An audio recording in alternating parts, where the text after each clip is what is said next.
One.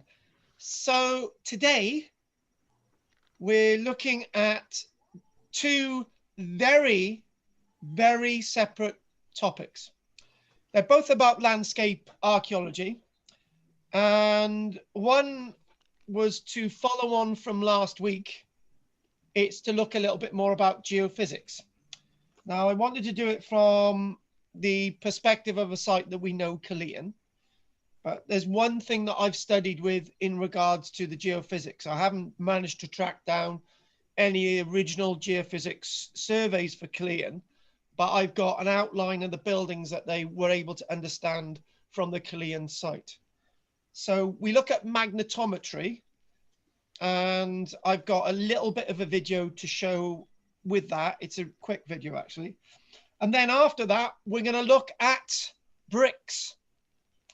Now, bricks are very mundane little things that you don't think about, but bricks are what powers our buildings, particularly in Britain. And actually, bricks themselves power lots of the buildings that we've been looking at in some of the other lectures that we've been doing. So I think bricks would be the next thing. We're not going to do bricks completely tonight. We'll complete them next week, and then we'll do stone next week, and then that'll be the last one of the year, and then we start back in the new year. So I'm gonna do two separate recordings. So remind me when I move on to subject, and I'll see if we can do this. So let's get what I need to do up on screen. That would be a nice one to start off with. And let's screen share this image. So we're actually looking at the Roman landscape of Killian. And as I was doing a little bit of research for this, I thought actually it would be best to look at these areas that I promised, and then Blase, Geophys, one example in a site that's been found, not in this country. And we'll look at magnetometers, and we'll look at their application, magnetometry, in regards to an organization over the border. So that'd be Wessex archaeology, which would be really good. So the image that we can actually see now is what Killian is believed to have looked like at the time of the height of Roman occupation at Killian. Well, I would actually like to hasten to add, when the buildings in the forefront were in their heyday, it was after the Roman fortress had been abandoned, and actually the troops had moved up north. There was a small caretaker garrison. So the buildings in the forefront would be sort of 150. Lots of the barrack houses are disused and whatever. So it'd be a different scene than we're looking at. But lots of the buildings that we're seeing come to us via not aerial photography, but via geophysics. Now, Anne's been with me a couple of times to Killian, and I think Anne was with us when they were excavating an area within the walls by the amphitheatre, and we were being told at the time that they had been extensively geophysing in the fields by the Killian amphitheatre. And this was sort of headline news, and we're talking about 2007, 2008. But I wanted to give you some other examples before we look at Killian, because we're lacking the geophysics proper data from Killian, but we see an overview. So what you can see is another site that I know one other of you have been to with me, and this is the site of Bird Oswald. Now, Bird Oswald is an absolutely amazing site in regards to looking at what was happening to Bird Oswald in the 420s and 430s. There was still a garrison there, supposedly after the Roman military had left Britain, which is something that I don't believe at all. So what you can see around this Roman site is a lot of activity. Let's get the cursor up. Bird Oswald, Hadrian's Wall, look it up. It's really, you'll see a bit of a plan. So Bird Oswald, what are we looking at? That is Hadrian's Wall. That stretch of Hadrian's Wall you can actually walk on. Little bits on this side, and this is Bird Oswald proper. Now, what you can clearly see when you go to Bird Oswald are the granaries. These have been reconstructed. You can see the gateways all over the place. You can see the gateways, you can see the walls. This is all present and clear to see. But what isn't clear to see is the civilian vicus. The vicus itself was established around the Roman fort to supply it with various things, and people felt safe around the Roman fort.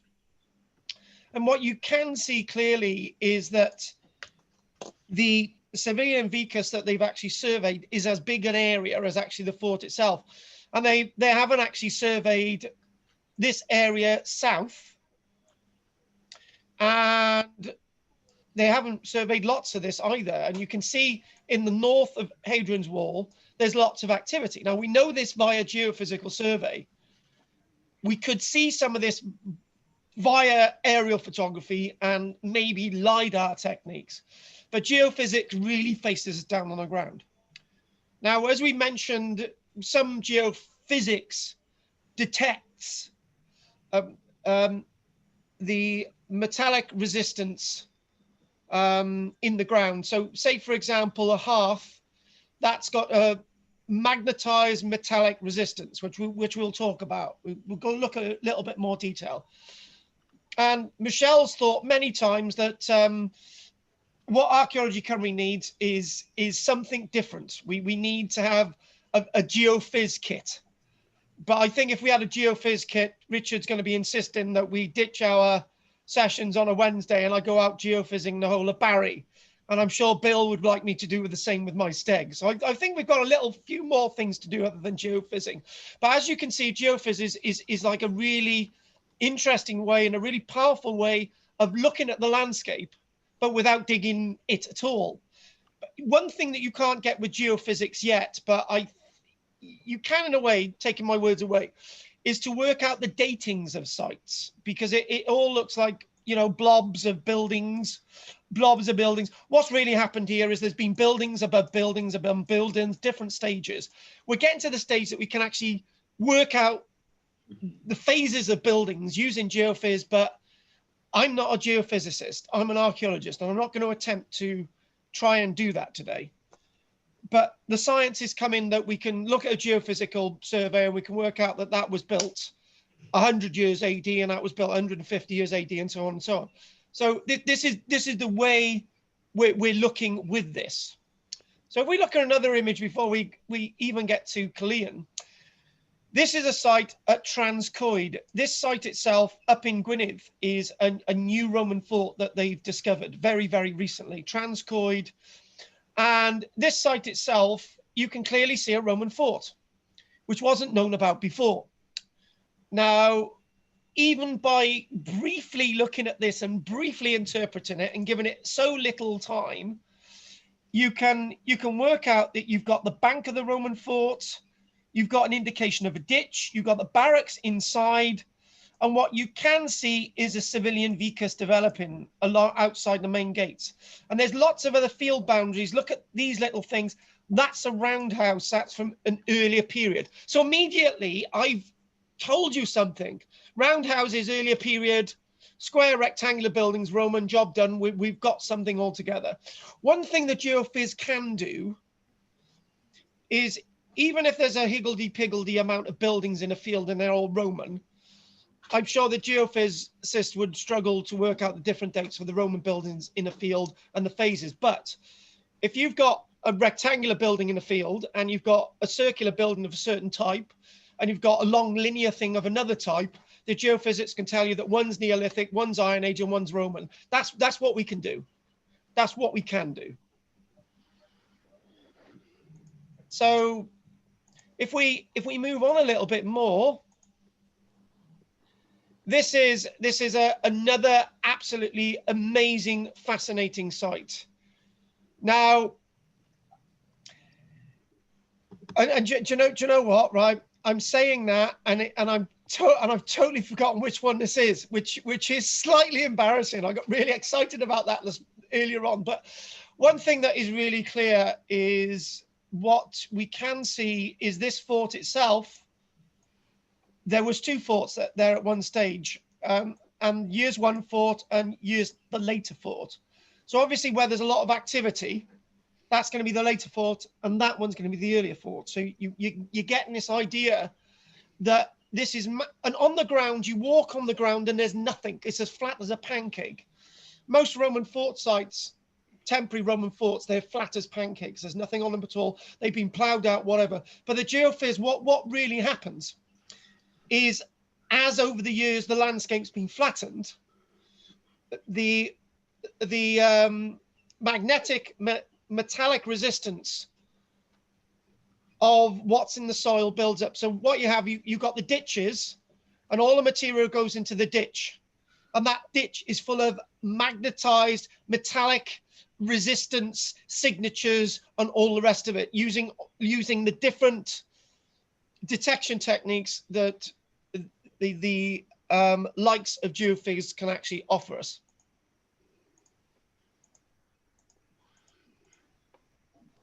Now, by the way, those little things were emojis.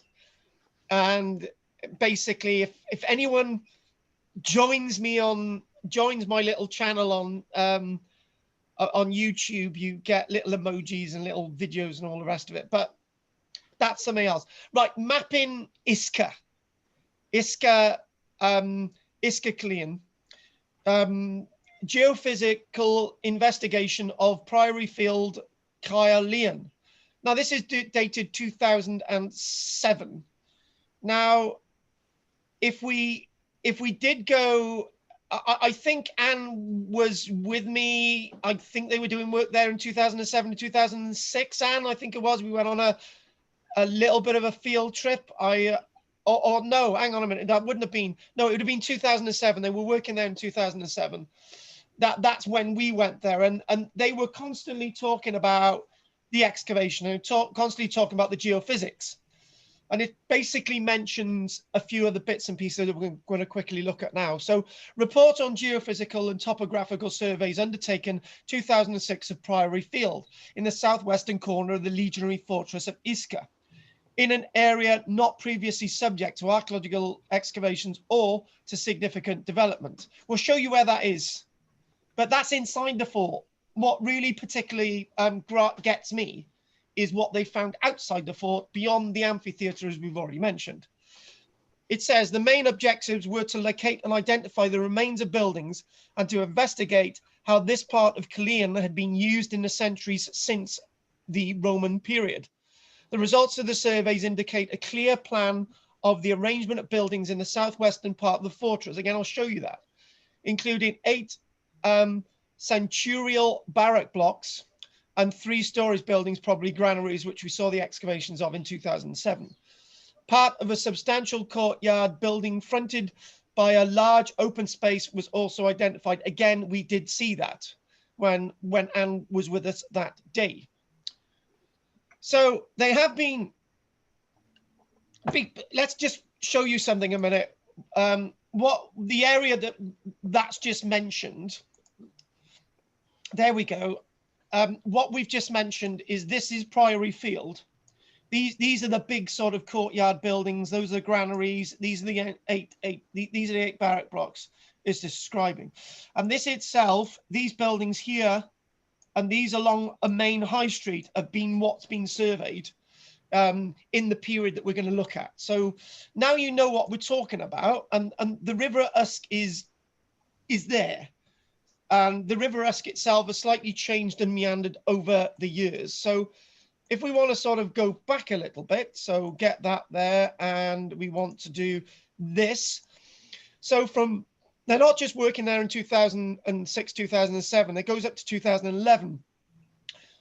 Cardiff University, HIS, our focus switched to the Killian Fortress. Most of what was then known came from development work, and the open areas both within and outside the walls remain virtually uninvestigated, except for a bit of aerial photography.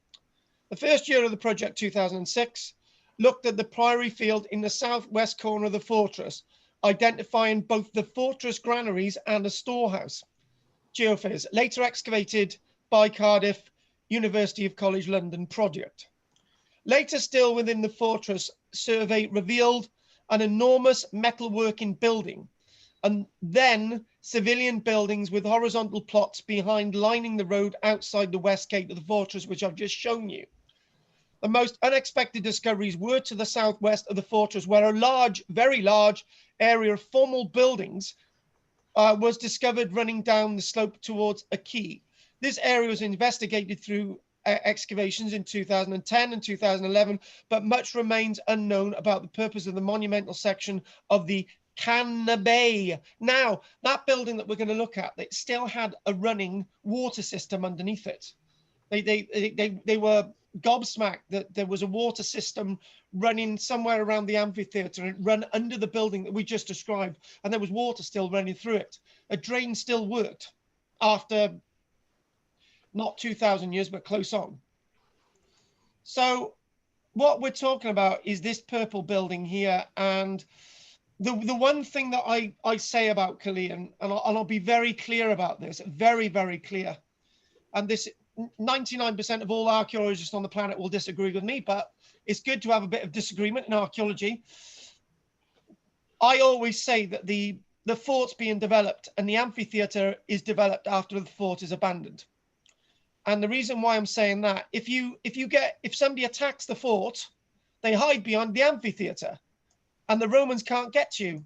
So it's not very defensive to put an amphitheater directly outside, more or less within throw of the walls. So when I'm sort of interpreting this, I say fortress first, amphitheater next. These gubbins are being developed alongside the fort, and then you've got this massive area here at the time that the fortress is abandoned, and then the history of Killian goes all the way into the period of King Arthur and all the way to the Normans. Job done, Bob's your uncle. So a little bit more back to what we're here for is to, that's not as clear as this. That is clear. Now, what it's basically saying is that what we do have is we have the River Usk, and it sort of comes around here and it goes back there, and this area here is seemingly a very rich occupied landscape, and you can clearly see that. Now, what has been discovered since what we knew before 2006? What we knew was, let's put the ticks in. We knew about all this. This is what we knew before 2006. We knew the walls. We knew this. We knew this. We knew this. We knew this. We knew this. We knew this. We knew this. All this was known. And this is where we were going. But what the Geophys has done since then has really added to the picture. Hang on, we don't need that green tick in the area that they've just. So these little red areas of what they've found since 2006, 2011. So in other words, what we're talking about is they've increased the area of knowledge of the fortress and the landscape and the hinterland. They've increased the knowledge of what's in Killian from 2006 by a third. We've not doubled it, but we've added a third onto what we know about the Roman side of Killian, all down to this new technology of Geophys. When I say new technology of Geophys, it's not exactly that new, because Geophys has been sort of with us.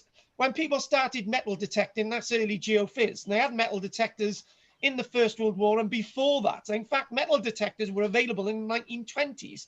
But actually, as an archaeological tool, it's really come off since we've got the likes of Time Team, as we mentioned last week, 1994. And then we look at Geophys being used, and we really extend the area that we know at Killian.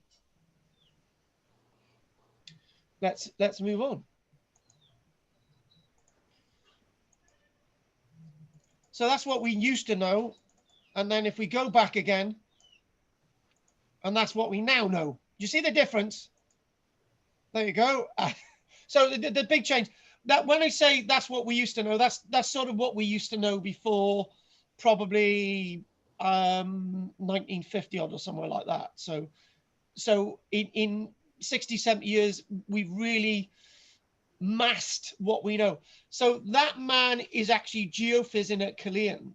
So he's geophysics within this landscape to really help us extend what we know about archaeology. And forget the excavations in Priory Field within the fort. And forget the little trenches, the sondages that they did with this large palatial building that is outside the fort alongside the amphitheatre that goes to the River Usk. Not of area that we know in Killian, outside the walls, we know 90% of it via geophys and a very small proportion of it through archaeological excavation to confirm what the geophys is actually telling us. And look at this. Now, this was actually what they were showing in newspapers, and I thought they must be smoking newsprint. They've got to be. But this is what they feel the landscape used to look like, and not with the buildings of the fort behind. Obviously, they're being abandoned at this stage. And I've got to say as well, having a defended fortress, you're very vulnerable if you've got these buildings. So vis-a-vis these buildings, which are in front of you, must have come much, much later than this looking all contemporary. So the building outside for about 150 and the buildings within the fort from about 75, 80 years AD, and obviously the amphitheatre's coming around the time that the garrison is actually moving up north. And this is what we're talking about. Do you know what? I thought, well, am I able to look at this aerial photograph and actually see what the geophys is showing? So if we sort of move this a little bit. So if we look at that illustration there, you can see that this building here runs, if we want to get the cursor in, along here.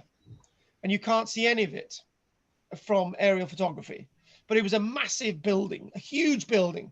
And do you know what? You know what I want to do the next time I go at Killian? I want to actually look in those fields. I just want to go to the riverbank, and it would be nice for me to get a sense of what's there, knowing that underneath my feet is a landscape of buildings that I can't see. There's nothing I can actually show you on the plan there. I just can't make anything out. I know there's a little bit of a line here, but I'm not exactly sure that's anything to do with the archaeology. There's something here as well, but that might be a later boundary. That might actually indicate where the River Usk actually used to go to. Maybe, I'm not sure. But the River Usk has actually changed extensively. And the original bridge went over about by here. I've always been fascinated with Killian, but I've never spent the time there that maybe the site warrants. So as we're sort of doing more geophys, and this looks extremely strange, but you can cover quite a big area using this wonderful instrument. And what I'd like to do is look at magnetic gradiometer mapping of a prehistoric site. So let's just show you a little video. I'm going to, and interesting enough, this video has actually come via Wikipedia, which I'm going to use. Do you know, there was a professor on the radio the other day, and she was doing desert island discs, you know, really esteemed female professor. And they said, what would you like to take with you to the island? And she said, all of Wikipedia printed out. And you think, I love that. So I'm going to screen share something else. There's a little bit of a video about a magnetic survey. And we're gonna look at this now. So I'm just gonna read what that little message is there. Oh yes, Anne did pottery washing when she went to Killian that day. Yes, you did, Anne. So I'm gonna new share. I'm not sure this is gonna work. I'm gonna do this. Here we go. Are you seeing a black? Yeah, you seeing this, Richard? Yeah. Great, isn't it? Nice little video. It's like,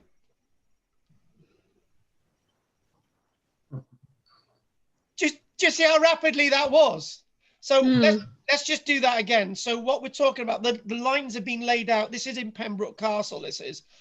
Now, I've heard about the magnetic survey at Pembroke Castle. Quickly again, going along one tranche. Getting to the end now. And now she's done one stint. And then she will go back down that line. That is all recorded in a database, and then that's all understood. So obviously you've got to get everything right. It's all GPSed. So it's important that you keep going along those lines. And that was really rapid. You can cover quite a large area using that technique, using the wonderful geophys there. So this little, are you seeing a little thing that says magnetic gradiometer mapping? Yeah. Yeah. Right. Now that itself, I'm going to keep that in the background, and I'm going to read a little bit of text. And if I'm able to zoom in on this a little bit more. Oh, that's nice. Nice. It looks like a load of blobs, and it's meant to be a load of blobs. And you'll probably understand this when I've actually read out this little bit of a text. Now, quickly mention that we mentioned lots of geophys methods last week, but we're just going to look at magnetometers. Used in geophysical survey, may use a single sensor to measure the total magnetic field strength, or may use two separated sensors to measure the gradient of magnetic field. So as it bounces into the ground, it bounces up, giving you an idea of the magnetic field available in the soil. In most archaeological applications, later gradiometers, which are magnetometers, configuration is preferred because it provides better resolution of small, near-surface phenomena. Magnetometers may also use a variety of different sensor types, like that big long one. So it's not just one set, there's loads of different arrays of magnetometers, and these are all linked up to a computer screen. Remember your time, team. Proton precession magnetometers have largely been superseded by faster and more sensitive flux gate and cesium instruments. I remember the word flux gate. The thing is, they never used to describe, they used to tell you what these things did in Time Team. And then you'd have another episode that they wouldn't tell you what they did. And you'd be thinking, what did they say the previous week? But these it was amazing that, in fact, for TV viewing, I think the way it worked for TV was that they did use the magnetometers, usually the flux gate magnetometers, which are really sensitive, picking up much more detail. And when they basically had somebody wandered across the field, and then they went quickly to a studio, and you saw this all coming up on the screen, and they said, look what the magnetometer's doing, look what we can see. And that was for TV. But in lots of times, they didn't really actually tell you how it worked. But I remember Guy de la Bidoire, who was a regular on Time Team, used to say, well, this is all good, but this is reliant upon modern satellites. When you look at these things in the future, it's going to be very difficult to work out what you're seeing and line them up with satellites then, all that type of stuff. Anyway, going back to what we're talking about. Every kind of material has unique magnetic properties. Well, most, I would say, not every. Even those that we do not think of as being magnetic, different materials below the ground can cause local disturbances in the Earth's magnetic field that are detectable with sensitive magnetometers. Magnetometers react very strongly to iron and steel and fired brick. This is why we're going to do that next. Burnt soil and many types of rock and archaeological features composed of these materials are very detectable. Where these highly magnetic materials do not occur, it is often possible to detect very subtle anomalies caused by disturbed soils or decayed organic materials. The chief limitations of magnetometer survey is that subtle features of interest may be obscured by highly magnetic geological or modern materials. So in other words, if you've got power lines under the surface, it's going to bugger up your survey. What used to happen on Time Team, they used to do a magnetometer survey across an archaeological site. And there used to be this big, massive black line going across the site. power cable. It buggers up the readings either side. Or maybe you might actually get a deterioration in magnetic field when you've got overlying power lines over you. So that's not a good thing. So let's show you a couple of other things. So what if we look at this now? It might look a load of blobs on the screen, but it's really useful. So what's going to show is these themselves indicate massive levels of magnetism in regards to fires and halves, and in turn, where you've got halves, you've got buildings identified.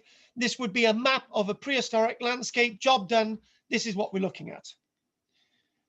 There were mistakes made when they've been showing these on TV, but in many ways, it's a revolution in what we're understanding. So I've got two little articles I'd like to show you now. And one, I went, wow. I looked at this in a little bit more detail and I said, stop, let others look this up. And what we're gonna show you this on the screen now. So oh, what I'm looking up on the screen hasn't come up yet. Let's just start again. What's happening to me is what happens to you every week. Wonderful, Richard. Now, are you seeing geophysical survey reveals first images of lost Roman town? Yeah. Yes. Yeah.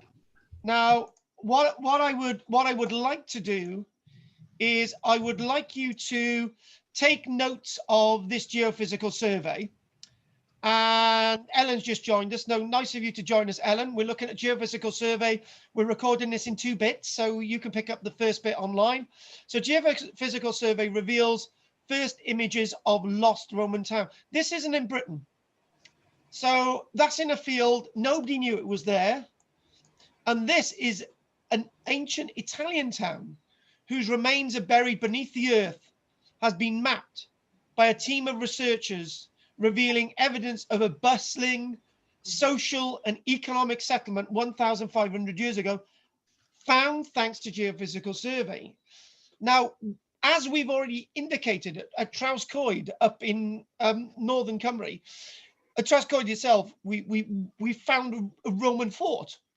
So new things can be found in flat fields that archaeologists are not going to be able to find anything because there's no humps and bumps. There's no differentiation in crop growing when we look at aerial photography. Nobody's really dug there because they didn't know anything was there, but geophys is really, really helpful. So I want you to look at this site, a little bit of homework really. Having the complete street plan and being able to pick out individual details allows us to start zoning the settlement and examine how it worked and changed through time. Martin Millet. So I'll just mention a little bit of this. An Italian town which disappeared after it was abandoned 1,500 years ago and now lies buried underground has been mapped by researchers, revealing the location of its theatre, marketplace and other buildings. I've seen the plan of the marketplace area, the other buildings. It looks great. Look it up. Originally founded as a Roman colony, 300 years before the birth of Jesus Christ, the site of Intramna Larenas lies in the Lira Valley in southern Lazio, about 50 miles south of Rome itself. After it was abandoned around the year AD 500, 1,500 years ago, it was scavenged for building materials, and over time, its remains were completely lost from view. Today, the site is an uninterrupted stretch of farmland with no recognizable archaeological features. Finally, and I'll leave the rest for you to look up, researchers have successfully produced the first images of the ancient site using geophysical methods that allowed them to look beneath the surface of the earth and map the layout of the entire settlement, which spans in excess of 25 hectares. Give you an idea of 25 hectares is the area of Maiden Castle and a bit more, the great hill fort, banked ditched enclosure outside Dorchester in Dorset. This site itself that they found in Italy is huge, and look at that. that they're able to work out that that is actually a theatre. Nobody knew. We knew the town existed, but nobody had mapped it. Nobody knew any detail about it.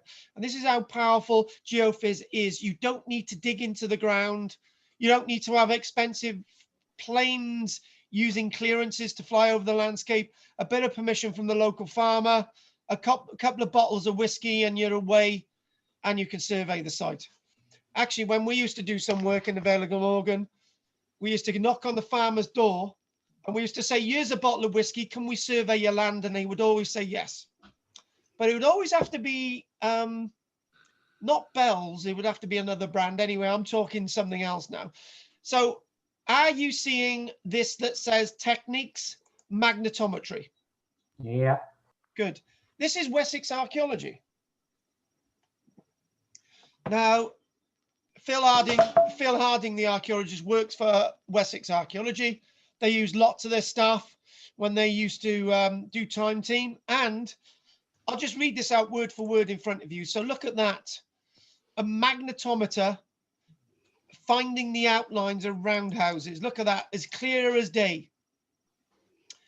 So it basically says, sort of go down here. A magnetometer can cover large areas quickly and can detect most kinds of archaeology from most periods. It works by sensing tiny differences in the Earth's magnetic field. That's a little bit more easier to understand, which is much larger than the tiny signals produced by archaeological features. But the instruments we use are able to ignore this background field and are very good at picking up the relatively weak archaeology. So if you want to zone in on finite features like roundhouses that don't really show massive signs, you've got sort of the gadgets on there to sort of differentiate and to sort of radiate things that you don't actually want to see. We can only detect features when there is a difference between the magnetic field occurring naturally and the field caused by archaeological work in the past. So if you're going to be doing this type of survey on a field that's been known for extensive iron mining, you might have a little bit of a problem. Anyway, imagine a ditch being dug through the natural soil and rock. The ditch slowly fills up as soil from the site slides in and people throw rubbish into it. And finally, the ditch becomes completely full. Get now in your minds, guys. Ditch becomes completely full, job done. It is this change in the fill of the ditch from its surroundings that causes a difference in the magnetic field, which we see as an anomaly in the survey data. So in other words, it might be a flat field, but because of all the crap in there, magnetism, iron, hearth material, all the other crap, that gives a higher magnetism to the surrounding natural field, the natural. This is a very different technique to metal detecting, mainly because we can look for archaeological features such as ditches and pits, but also because the only metal the magnetometer detects is iron.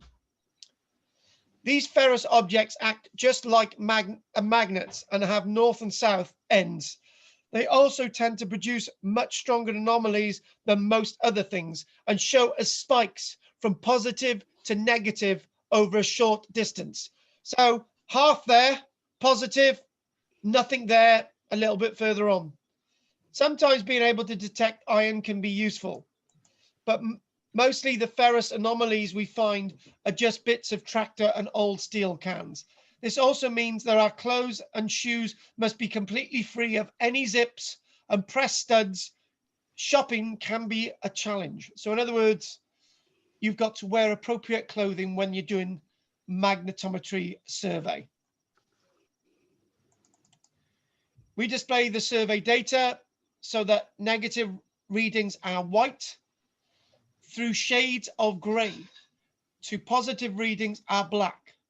We choose the values so that we get good contrast throughout the survey data. The magnetic background of the site shows as gray because the values lie around the middle of the display range.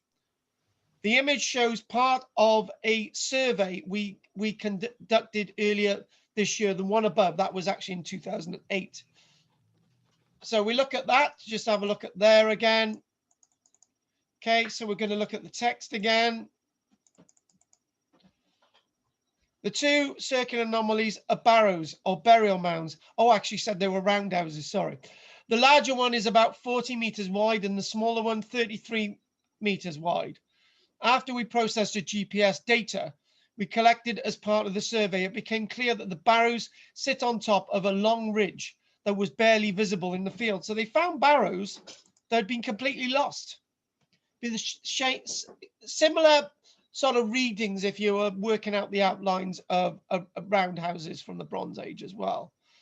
Lots of positive anomalies appear inside the upper barrow and look like pits, but we can't tell the geophysical survey alone how they are related. The slightest curved line near the bottom of the lower barrow is probably a ditch or old field boundary, but we can't say if it's from the same period or not. So a problem that I mentioned earlier on. Faint strips running at a slight angle from top to bottom are the result of ploughing. The field was under a young wheat crop at the time, but may have been ploughed for centuries. There are also some ferrous anomalies sprinkled throughout the data.